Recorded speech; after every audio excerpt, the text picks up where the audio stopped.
En Tele 13 Radio comienza un programa que conecta. A partir de ahora, Ramón Ulloa y Mónica Pérez presentan y analizan las noticias, datos, hechos y entrevistas.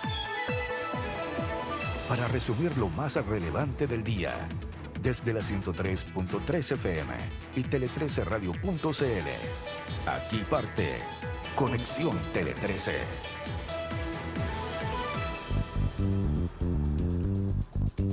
¿Qué tal? ¿Cómo están ustedes? Muy buenas tardes, son las 6 de la tarde en punto, estamos comenzando Conexión Tele 13, inaugurando semana, inaugurando mes. Por Dios que pasa rápido el tiempo. Ramón, estamos en junio, estamos a la mitad del año casi. Estamos casi a la mitad del año, así es, comenzamos el sexto mes y lo comenzamos con todo, claro, con cuenta pública, con todo, con reacciones, así que vamos a tener tiempo hoy día en este programa, en un Santiago que amaneció más bonito de lo que está ahora. Sí, está bien feo. Está feo nubladito. Ahora, se nubló, 13,6 grados nada más, está un poquito helado. Vamos a hacer conexión. Paula Comandari, perdón. ¿Qué tal, Ramón Ulloa? Pensé que te habías pasa. olvidado de mí. No, para nada.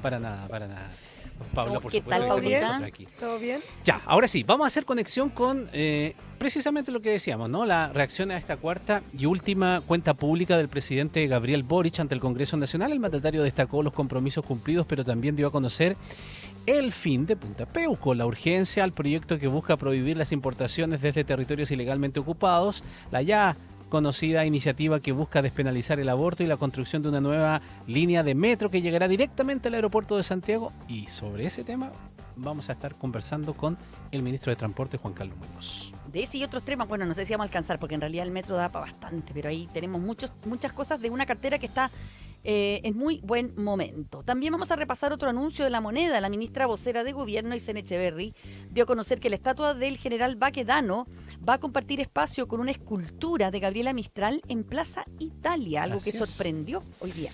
También vamos a hacer conexión con la economía nacional que creció durante abril de este año en línea con lo esperado por el mercado, según ha informado el Banco Central. Creció más que lo que esperaba el mercado, ¿no? Sobre las expectativas. Sobre las expectativas, diría yo. Y de esta forma comenzamos Conexión Tele 13. Clínica Santa María, especialistas en ti. Arauco, lo bueno de ser renovables. Engie, liderando la transformación energética de Chile. Tu vida más tranquila, tu vida más consorcio. Smart, inteligencia 100% eléctrica en Kaufman. Universidad Andrés Bello, acreditada en nivel de excelencia en todas las áreas. Nestlé, por una buena vida. De Fontana, el software de gestión que tu empresa necesita. Y Claro Empresas, nos transformamos por ti. Presentan Conexión Tele 13. En Conexión Tele 13, la noticia del día con Paula Comandari. La noticia del día, obviamente, son las reacciones que ha dejado la última cuenta pública del presidente Gabriel Boric, porque en medio de la controversia por este anuncio de la transformación de Punta Peuco en un penal común, la candidata presidencial de Chile Vamos, Evelyn Matei, sí ha estado molesta, muy molesta con esta cuenta pública, arremetió ahora contra la ministra vocera de Gobierno, Aysén Echeverry, y le pidió que se quede callada alguna vez.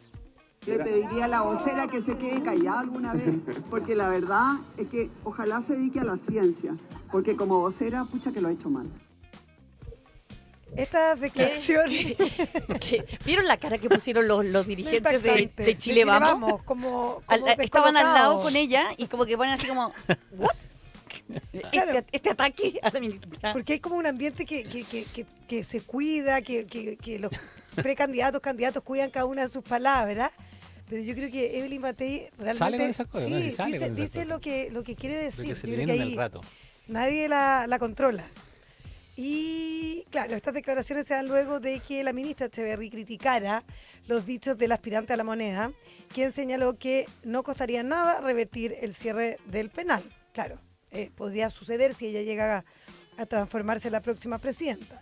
Y la portavoz del Ejecutivo indicó que la exalcaldesa nuevamente se posiciona en el lugar equivocado en materia de derechos humanos. Una vez más tenemos a la candidata Matei planteando retrocesos y una vez más tenemos a la candidata Matei poniéndose en el lugar, creo y estoy convencida, equivocado en materia de derechos humanos. Como sociedad hemos avanzado mucho en esta materia y que se plantee de manera tan como liviana, ¿verdad? Que cambie un decreto y retrocedo en algo que ha sido un debate de muchos años, un debate que es sensible, que es importante, que ha sido objeto de reflexión y de construcción de visiones comunes, es a lo menos irresponsable.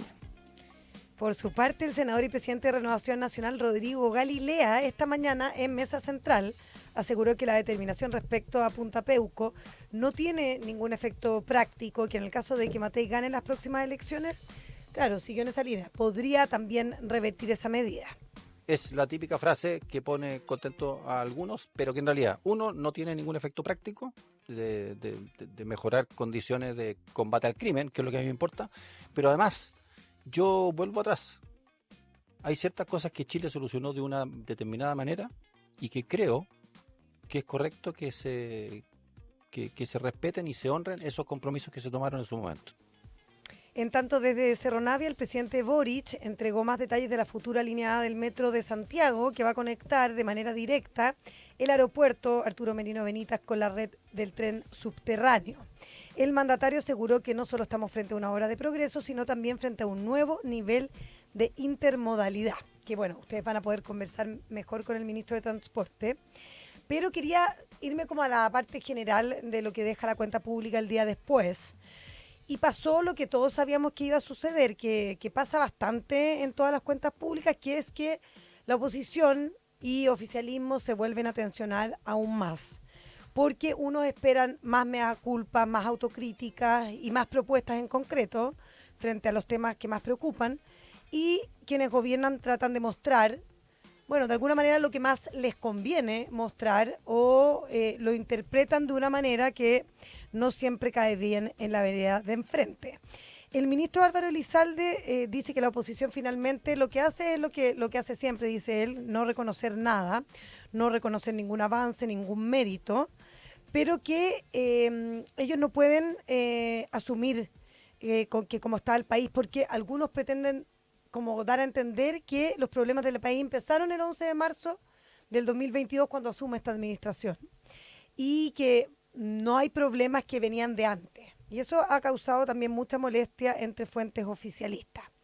Ahora, de lo que he podido como reportear con distintas fuentes de gobierno y de oposición también, es que al final de estas un poquito más de 2 horas de cuenta, uno puede percibir que el presidente Boric le habla mucho a su sector, al 30%, y lo que hablaba con el senador Matías Walker, él dice que el presidente de alguna manera se erigió como líder de la izquierda pensando en una futura oposición en un eventual próximo gobierno de derecha. O sea, si se ponen en algún escenario de que ellos no van a estar en el gobierno, que Gabriel Boric podría ser ese líder y también posicionarse para una futura próxima administración.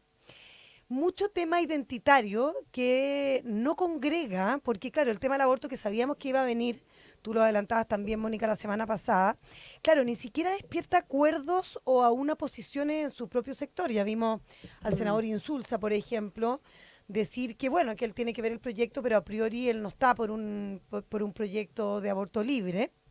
Entonces que esas cosas como que van causando ciertos roces ahí en el propio oficialismo. Y lo que decía Walker lo compara un poco con la última cuenta de Lagos. Algunos pensaban que podía ir en esa línea. Cuando se acuerdan, Ricardo Lagos fue ovacionado en el Congreso, como que todo el mundo lo aplaudió.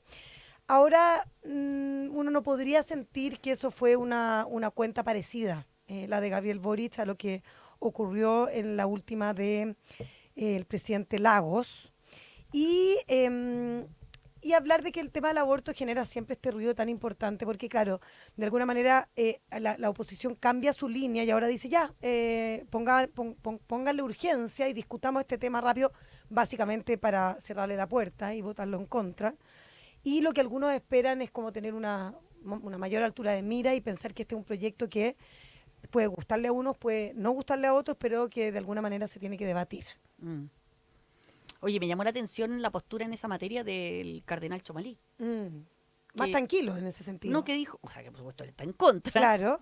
eso no va a cambiar, pero como que no se opuso a la discusión. Mm. No fue así como una postura típica, ¿no? No Que- como la postura de Kaiser, dice. que uno pudiese esperar de un cardenal, del arzobispo de Santiago. Claro, claro. Claro, Me llamó la atención. sí, llamó la atención de que en el fondo de que hay personajes que, aunque pueden no gustarle el proyecto, sí están dispuestos a debatir y de poner razones sobre la mesa. Ahora, a mí me pasa que yo veo la encuesta y como que siento que no sé si le interesa mucho a los chilenos el tema. No es prioritario, eso Para nada, está claro. está claro. O sea, ninguna encuesta aparece como el primer tema a resolver. Hay una cifra también, perdona, que me llamó mucho la atención, no sé, la pongo sobre la mesa para que la discutamos, pero me la mandaron. Fíjate que hablaba, cuando se presenta la ley, a ver si la encuentro, cuando se presenta la ley se hablaba, ponte tú, de 140.000 abortos anuales o algo así. Sí, Ya, y resulta que nacieron el año pasado menos niños que 140.000. Entonces, ¿cómo ven menos nacimientos que abortos en Chile? claro. Mira, espérate, aquí la tengo. A ver. ¿Será verdad esto? A ver, mira, dice... De acuerdo al Instituto Nacional de Estadísticas, en 2004 se registraron aproximadamente 135.000 nacimientos en Chile. El 2024. 2024, 135.000 Poco, ¿eh? en Chile. Sí, esa cifra tenía yo también. Entonces, según la 135.000, nacieron. Entonces, ¿cómo va a haber o una cifra equivalente o superior de abortos ocultos?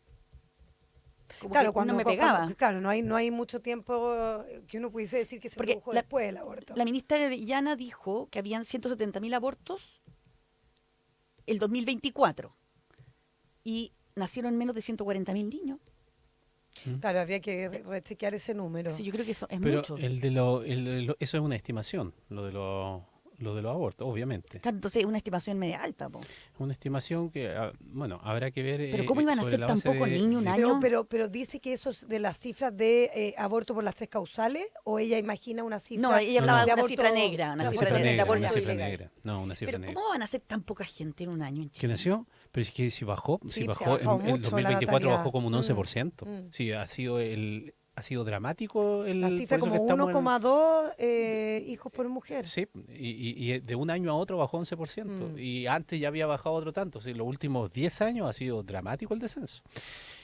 Así que uno, claro, es bueno que revivir esa cifra y para tenerlo en la mente, porque así está la situación de la natalidad. Ahora, yo sigo sosteniendo que, en todo caso, en este tema, a mí no me sorprende para nada que el Ejecutivo haga esto y la presente porque por distintas razones, porque tiene que hablarle a su sector, pero básicamente porque tiene que cumplir una promesa de campaña, si Sí, lo po, dijo. lo Y tiene tenía que que hacer. poner estaba en el check programa. de alguna manera, Sí, claro. distinto es que haya personas que no les gusta, que no van a votar, nunca estén de acuerdo con esto, que si son parlamentarios jamás lo van a aprobar, etcétera.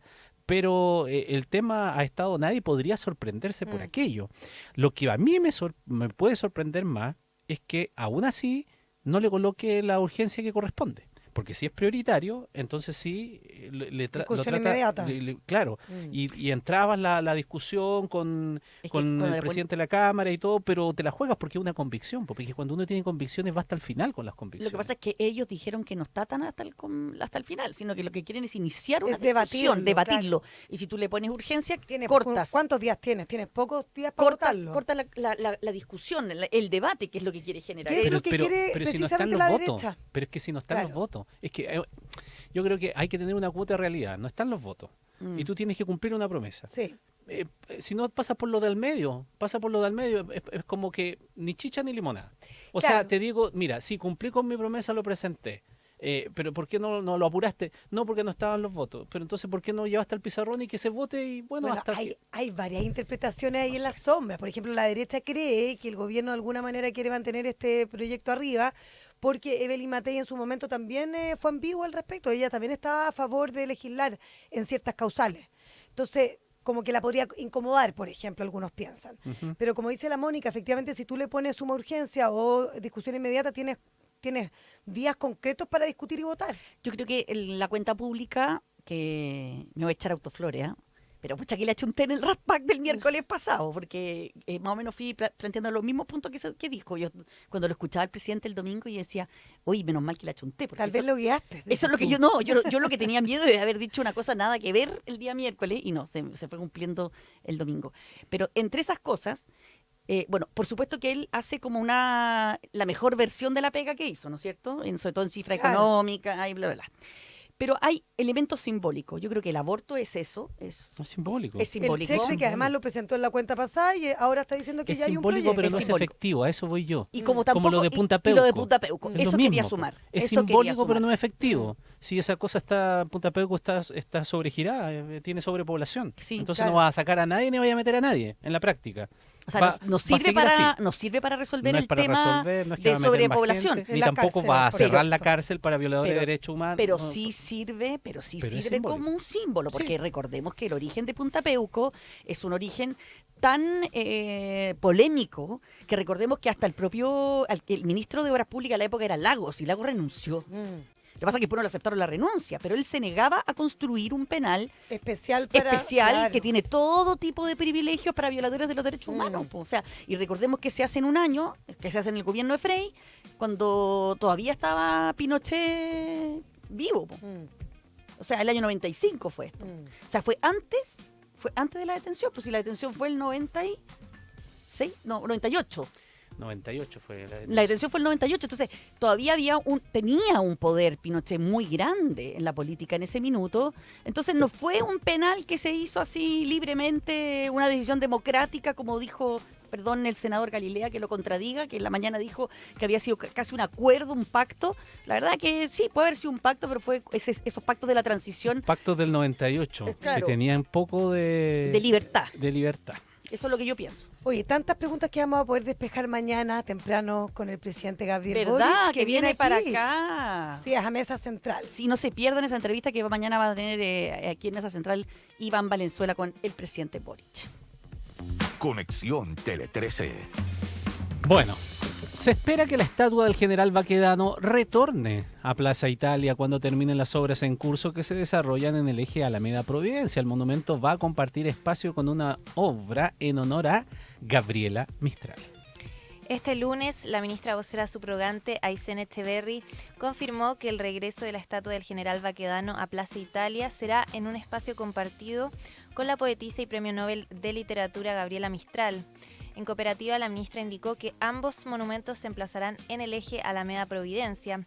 Si bien aún no existen fechas exactas, se espera que el monumento del general Baquedano, que fue retirado en 2021 tras diversos actos de vandalismo, retorne una vez que terminen las obras en el sector con el fin de evitar daños al plinto.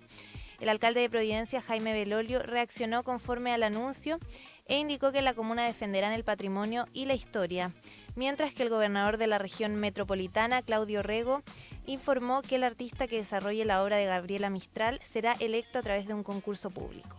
Esa es la próxima pelea que se viene. ¿Quién va a ser la estatua de Gabriela Mistral? Y ahí que se ponga el tiro la Contraloría. Yo creo que la Contraloría tiene que dirigir todo este proceso. Porque Dorothy Pérez se ha transformado como en la garante de todas las situaciones más complejas. Porque si no, quizás, ¿quién va a ganarse ese trabajo? Va a haber polémica, el precio, el pago, en fin. Así que ojo con ese proceso que comienza, pero que sin duda es una excelente noticia, porque yo considero que nuestra premio Nobel merece de sobra Un lugar de además que se están cumpliendo 80 años de su premio Nobel, merece de sobra este gran homenaje y colocarlo en este polo de monumentos que se va a hacer, porque al final va a terminar convertido en un polo monumento. La tercera cuenta que ayer, cuando el presidente Boric anuncia esto de la escultura en honor a Gabriela Mistral en el eje Alameda Providencia, empezaron a volverse locos con las especulaciones de que, Gabriela Mistral va a reemplazar a Baquedano, Baquedano no vuelve. Así que hoy día, en el Ejecutivo, tuvieron que salir a aclarar, y fue la ministra vocera de Gobierno, Aysén Echeverry, la que dice, no, van a estar los dos. Va a volver Baquedano y va a haber una escultura de Gabriela Mistral. Y entonces ella cuenta que en el fondo esto va a ser un polo de monumentos que van a estar junto a Manuel Rodríguez, a la estatua del Genio de la Libertad o el Obelisco, entre otros que se van a colocar en ese lugar. Ahora, falta tiempo para todo aquello porque dicen que meses, porque no se sabe muy bien, pero parece que quieren terminar primero los trabajos que hay en el eje para después colocar el plinto y, bueno, volver a... Una vez que esté el plinto reparado, van a traer de vuelta la escultura que está en el Museo Histórico Militar. Y el tema es que al parecer coincide con el fin del gobierno del presidente Boric, por ahí. Entonces, a ver si hay sectores ¿Alcanza?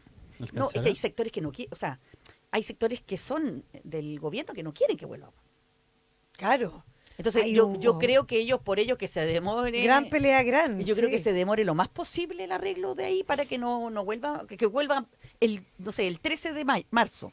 Es que si es, Claro. sí, claro.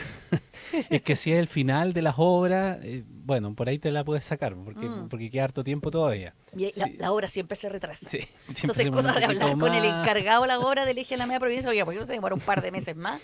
Y no me pone a mí el cacho encima de tener que volver a Baquedano su lugar.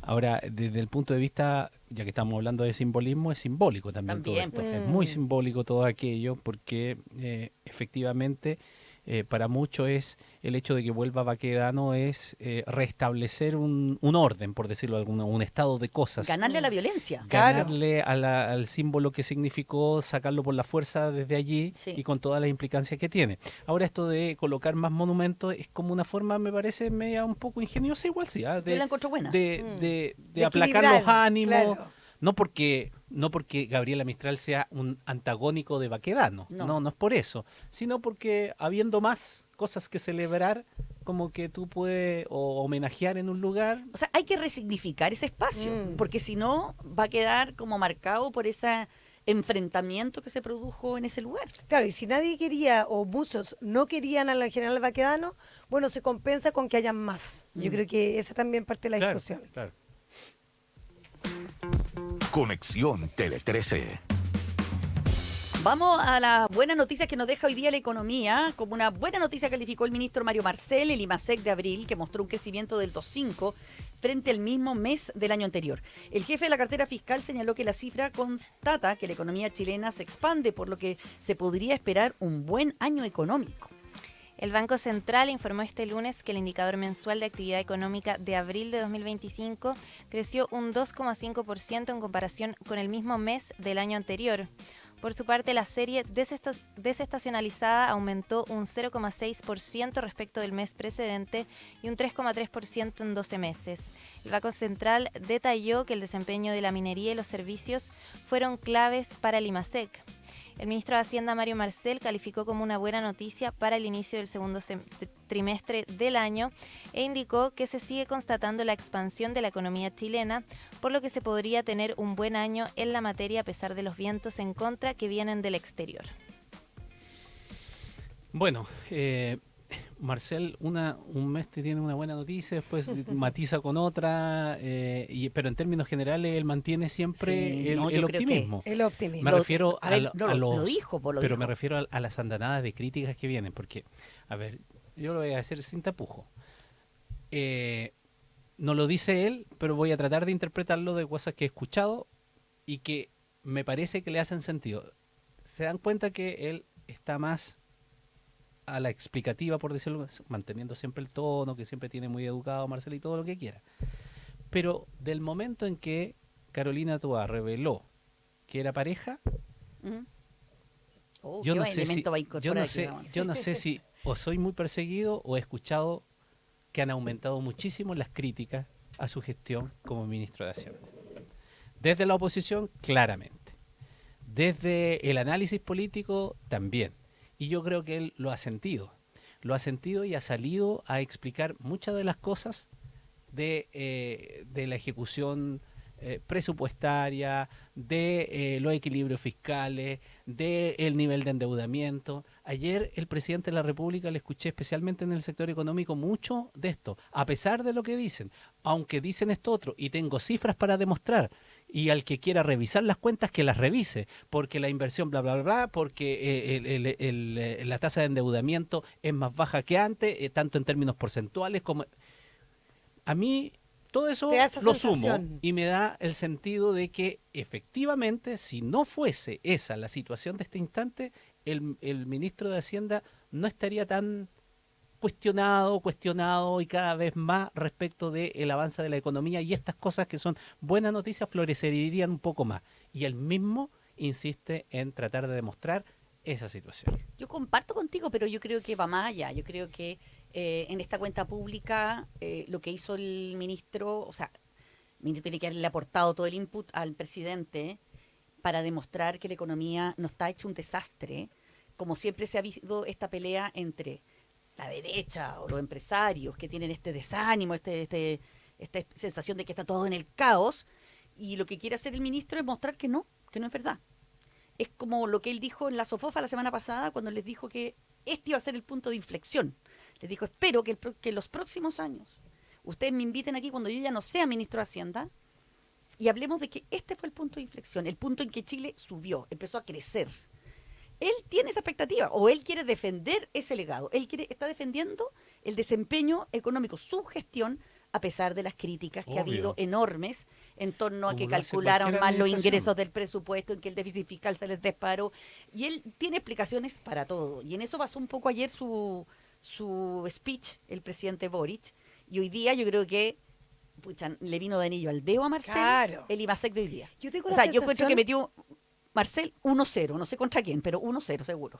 O sea, uno siempre tiene la sensación que el ministro de Hacienda siempre es bastante más optimista que el general, digamos, porque obviamente además el ministro de Hacienda. Porque lo tiene que ser, además. Claro. No podría ser de otra manera. Pero siento que el malestar o la incomodidad, por lo menos del sector privado hacia la administración de Marcel, viene desde bastante antes, te diría yo. Antes de todas, diría. Sí, también, sí. yo te diría que viene hace harto tiempo acumulándose, o sea, ya la sensación, hace ya tiempo de sobra del tema de la reforma tributaria, cuando planteó esa reforma tributaria, algunos pasos a seguir con intervenciones, que como que le han ido entre comillas, porque entre comillas perdiendo el respeto, porque ellos pensaban que Marcel iba a ser como una lumbrera y hoy consideran que lo es, porque es el mejor ministro que podría haber tenido esta administración de todos modos, pero ya un poco más desilusionados, te diría yo. Esa sensación tengo yo por lo menos del sector privado. ¿Y por qué tan desilusionados? Si la verdad es que las cifras que entregó, por lo menos, claro, sí, siempre o sea, ojalá creciéramos más,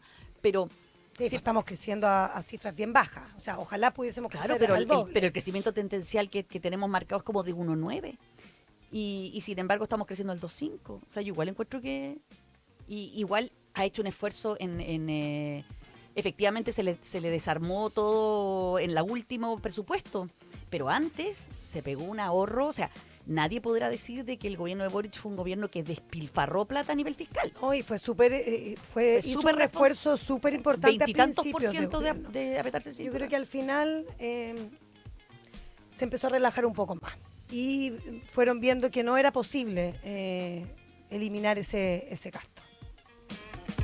Conexión Tele 13. Este lunes se revisó la apelación al recurso de amparo interpuesto por la defensa de Josefina Uneus, el que fue acogido hace unas semanas y que declaró ilegales los pinchazos telefónicos a la psiquiatra. Sin embargo, la Fiscalía criticó el fallo por contener consideraciones de orden político. La segunda sala de la Corte Suprema revisó este lunes la apelación al recurso de amparo presentado por la defensa de Josefina Uneus. En el marco de la investigación por el caso Procultura, el celular de la psiquiatra fue pinchado, logrando captar una conversación entre Uneus y el presidente Gabriel Boric. Si bien el máximo tribunal ya resolvió la apelación y este quedó en acuerdo, la decisión se dará a conocer en los próximos días. En la audiencia, el fiscal Eduardo Ríos actuó en representación del fiscal regional de Antofagasta, Juan Castro Becchios, quien quedó a cargo de la arista Procultura luego de que el fiscal regional de Coquimbo, Patricio Cooper, fuera removido de la investigación tras el fallo de la Corte de Apelaciones de Antofagasta.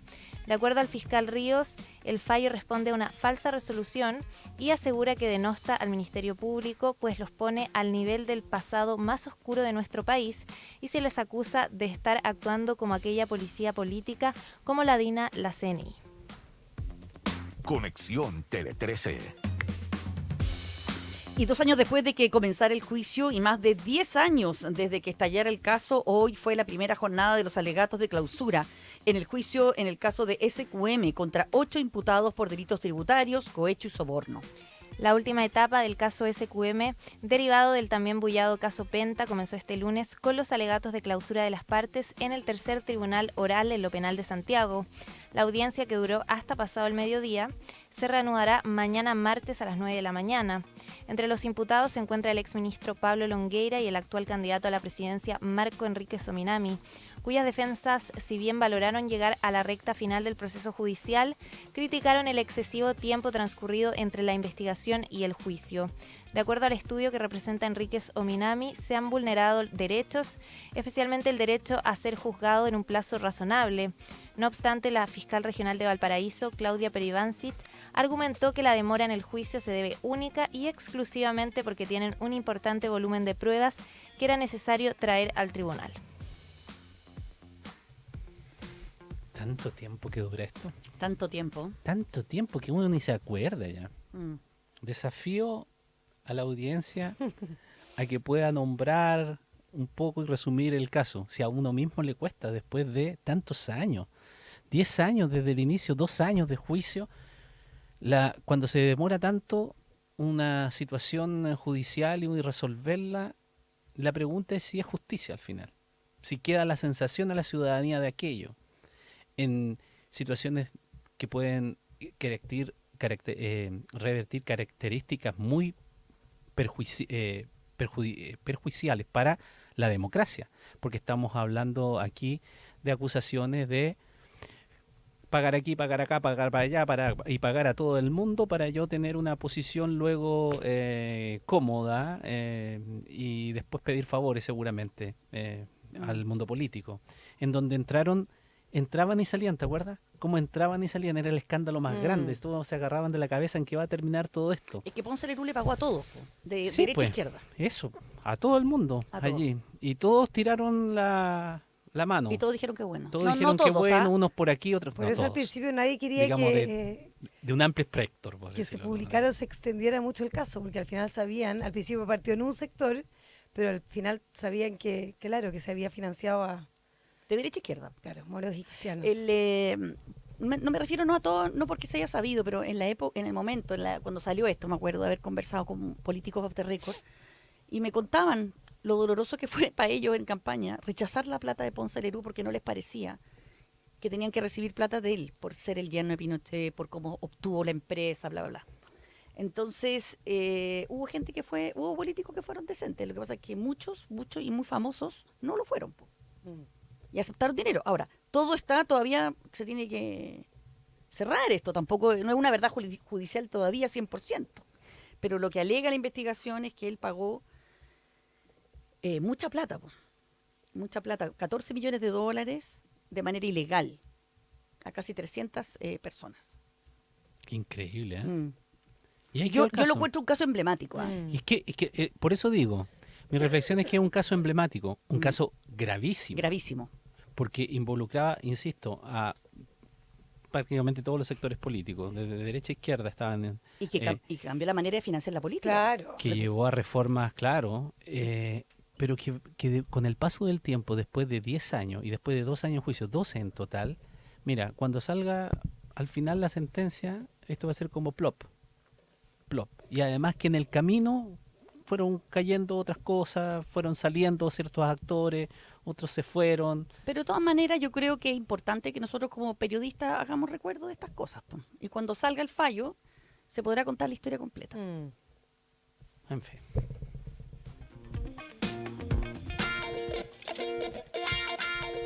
6 de la tarde con